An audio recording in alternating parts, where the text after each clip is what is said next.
حقوق العباد یعنی بندوں کے حقوق، اور بندوں میں سب سے پہلا جو حق ہے جو رب کائنات نے ارشاد فرمایا ہے وہ فرمایا ہے کہ وَبِالْوَالِدَيْنِ احسانا، کہ اپنے والدین کے ساتھ بھلائی کرو، ان کے ساتھ احسان کرو، ان کے ساتھ اچھا برتاؤ کرو،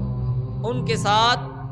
محبت سے پیش آؤ، ان کے ساتھ کلام کرنا ہے تو پیار سے کرنا ہے، محبت سے کرنا ہے، نرم لہجے سے کرنا ہے۔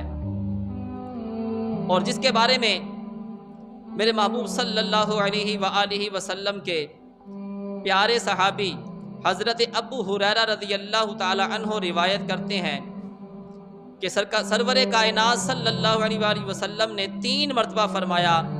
کہ اس شخص کی ناک خاک آلود ہو جائے، پھر فرمایا کہ اس شخص کی ناک خاک آلود ہو جائے،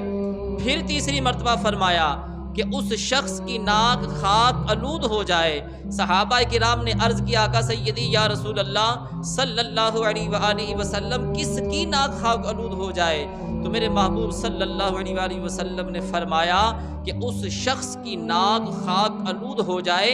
جس نے اپنی زندگی میں اپنے بوڑھے ماں باپ کو پایا لیکن وہ جنت نہ حاصل کر سکا، وہ جنت نہ حاصل کر سکا۔ کیا مطلب؟ کہ اپنے بوڑھے ماں باپ کی خدمت کر کے، ان کی فرما برداری کر کے جنت نہ حاصل کر سکا، اس کی ناک خاک آلود ہو جائے۔ اور دوسرا جو حق ہے والدین کا حق، سب سے پہلا حق ہے، سب سے پہلا حق ہے کہ آپ باہر جتنے مرضی آپ اچھے بن کے پھرتے رہیں، آپ رشتہ داروں کے اندر، اہل محلہ کے اندر، آپ دیگر معاملات کے اندر بہت اچھے بن کر پھرتے رہیں، لیکن آپ کا رویہ، آپ کا برتاؤ، آپ کا اپنے والدین کے ساتھ ٹھیک نہیں ہے،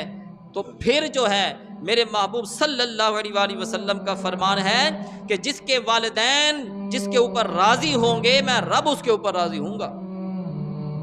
آپ لاکھ دنیا داروں کو خوش کرتے رہیں، آپ بڑی بڑی پارٹیاں کرتے رہیں،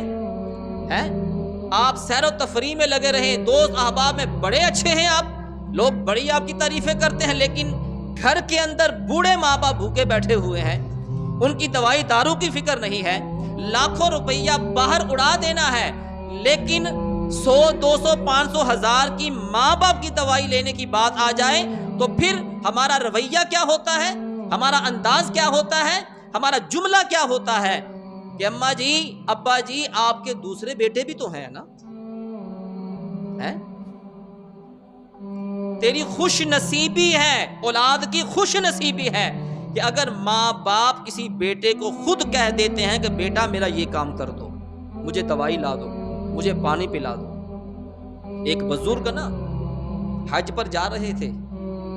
تو حج کی تیاری کر لی، حج پر جانے کا ٹائم آ گیا،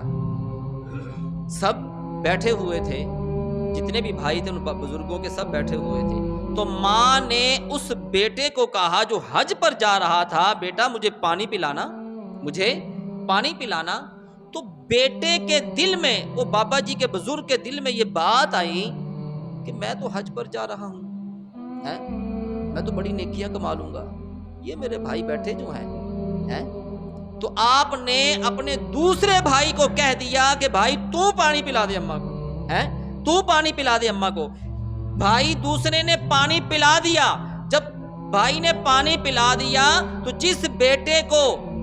ماں نے کہا تھا نا، اس کے یکدم دل میں خیال آیا کہ یار حج پر جاؤں گا، میں نیکیاں کما لوں گا، میں حجر اسود کے بوسے بھی لے لوں گا، میں طواف کعبہ بھی کر لوں گا، لیکن یہ نیکی جو میری ماں نے مجھے کہا تھا بیٹا مجھے پانی پلا دے، اور میں نے دوسرے بھائی کو کہہ دیا، یہ نیکی تو مجھے نہیں ملے گی ہے نا، یہ نیکی تو دوبارہ میرے حق میں نہیں آئے گی ہے نا۔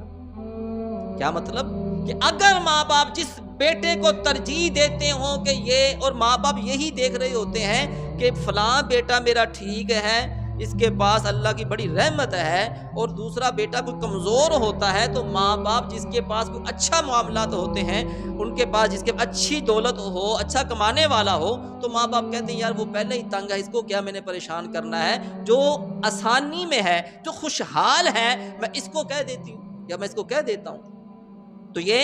اولاد کی خوش نصیبی ہوتی ہے۔